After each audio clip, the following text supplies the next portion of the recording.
Hey everybody, it's Master Gallengeist here, bringing you my review of Sam Wilson Captain America issue 10. So, overall I like this issue. There are just some kind of problems that I kind of had with it, but overall I kind of liked it and want to see where it's going. So, we kind of had two things going on here. The kind of setting up of the new kind of threat, the AmeriCorps, the kind of private policing organization that's been used to combat the rise in kind of crime rates and everything. And we get like the talking heads of kind of senators and all that saying how they've been deployed and reduced crime by so and so many digits and everything. But you can see that we don't know exactly what's going on with these cops. They do use excessive force and everything and have really advanced weaponry, but we don't quite know what their true goals are and who's actually really behind them, because usually in the Marvel Universe, whenever some politician or whatnot's coming up with some grand scheme, there's usually someone else kind of behind it, kind of tinkering for their own goals. So it'll be interesting to kind of see where it kind of goes, and hopefully it goes into like some kind of interesting, kind of cool territory, because in and of itself, it's interesting, but there's not that much to kind of tease you into it in this episode, like this issue, this kind of episode of what's going on through it. Because the main meat of this issue is dealing with War Machine Rhodes' death. And of course, this is where I'm kind of getting weird with Marvel's shipping schedule. Rhodey's alive in Invincible Iron Man at the moment, but yet he has died in Civil War issue 1, and then this issue is dealing with the fallout of that, so it's kind of like really weird timing. I've also seen that they've shown stuff that's going to be happening after Civil War, so it's kind of like, get that stuff together. But overall in this, it was really kind of cool to kind of see Sam and all the others kind of gathering for Rhodey's funeral, and I wish there was kind of more done with kind of seeing all the other kind of black superheroes in there, because there's a lot of history there, because Black Panther and Storm were married. Now, I'm not sure if they are, but I don't think they are, and it would be kind of interesting to see them like talking together or whatnot, all that kind of stuff. They had Nick Fury Jr. in there, but I think they need to do better handling of him, because one, there wasn't really much done with him, and two, I kind of wanted to see him grow kind of more into kind of like the Samuel Jackson kind of Nick Fury that we've seen in the movies, because he's good at spy stuff and he just kicks ass and takes names, and I think they can do that with him. It's just they need to kind of put him into more interesting stories. And it was kind of cool seeing these other heroes and having Brother Voodoo kind of like talking about how he can actually talk with Rhodey from the other side and how he's at peace and all that. That was kind of cool. And Sam did a pretty good eulogy for Rhodey. My only issue is I would think it would have been better if Tony had done it, because Tony had been such a friend to Rhodey. I mean, they were pretty much brothers. That's my only real issue, because Sam did a really good job of talking about Rhodey's past, about being Iron Man and War Machine and doing all this stuff to be a hero and doing everything for the sake of the mission and being the kind of hero that people can look up to and aspire to, which he has and done a really good job. And it'll be interesting to kind of see the fallouts more so as it keeps going on as the story progresses, because since Tony's not here, that kind of shows that he's, well, one, it's more of Sam's book anyway, but two, Tony's really messed up over this. This is due to the people trying to use Ulysses' power to kind of foretell the future and kind of stop things before they happen, and of course that leads to consequences. So overall, I really like that, and I kind of want to see where this is going with the AmeriCorps and all that, and how they're going to tie Sam into it. Overall, the art was alright, but the facial expressions turn into some weird kind of stuff sometimes, and that some faces look kind of unnatural or kind of weird in how they're done. But that's just mainly my preference for art style. Usually the action is usually better, but there really wasn't much action in this.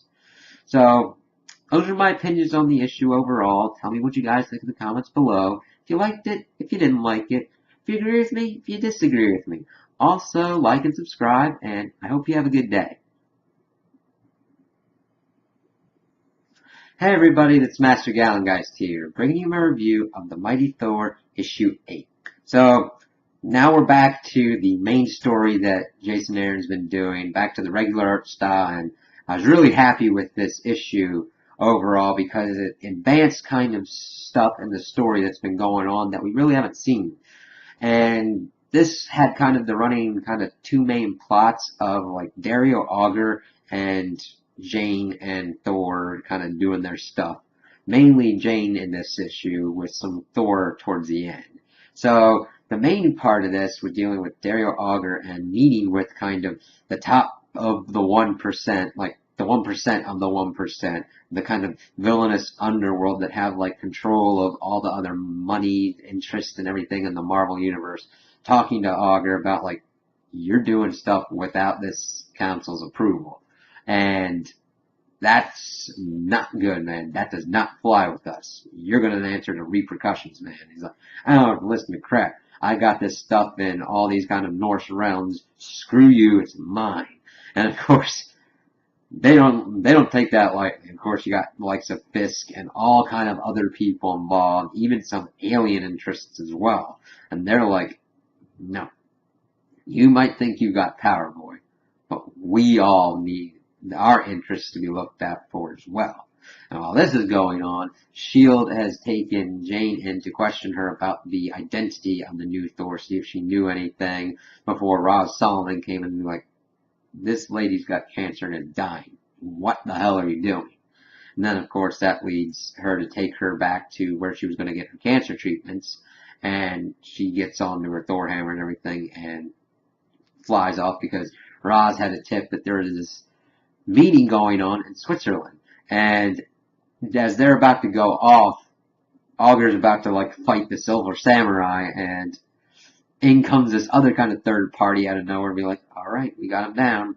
And then by the time Roz gets in there, everything's done and like, what's going to be going on? Because it's interesting to see Auger on the like back end, not knowing what to do, kind of caught off guard because everything up to this point has shown him to be, though he is overconfident and arrogant and brash, to be on the upper hand with the kind of villains that he's been associating with and taking on Thor. But in doing so, he has burned the other villainous allies that he has, and they're not taking lightly to him playing around with the Norse gods in their realms, and also kind of having his own kind of new clique. So it's going to be interesting to see what they kind of do, and if maybe Auger's going to have to team up with Thor at some point to kind of take on a maybe combined might of the Earth Villainous Council and the Nine Realms Villainous Council, because they're probably like, wait a minute, they got money, they got power, we should totally team up. So it was kind of cool to see Thor kind of come in and meet up with Roz. So as they're flying off, the S.H.I.E.L.D. agents that were interrogating Jane look up and are like, alright, they're connected, Roz and Thor, need to figure out who this person is. It'll be interesting to see how they might kind of mess with the plans that Roz and Thor is going to have in trying to take down Auger and all these bad guys. I mean, it's building up to be an interesting conflict that's going to be going on because Auger's got those souped up guys now that are pretty much on the power level of Hulks. We know Malekith is planning something big for a War of the Realms, which is going to affect everyone. It'll be interesting to see what this kind of thrown into the mix is going to enter into their plans, Thor's plans, Auger's plans, everybody's plans. Because it looks like Auger and Loki will probably try and screw over one, or if not all, groups involved for their own gains. And the art in this issue was really spot on. There's only like one or two like facial expressions that were like, what the fuck's going on with that? But other than that, overall, action-wise, regular scene-wise, it was very spot on, and this is the kind of art that I enjoy. Not that the flashback kind of ones weren't bad, that's just not really the kind of style that I'm into when I'm thinking of Thor stories. So, those are my opinions on the issue. Tell me what you guys think in the comments below. If you liked it, if you didn't like it, if you agree with me, if you disagree with me. Also, like and subscribe, and I hope you have a good day.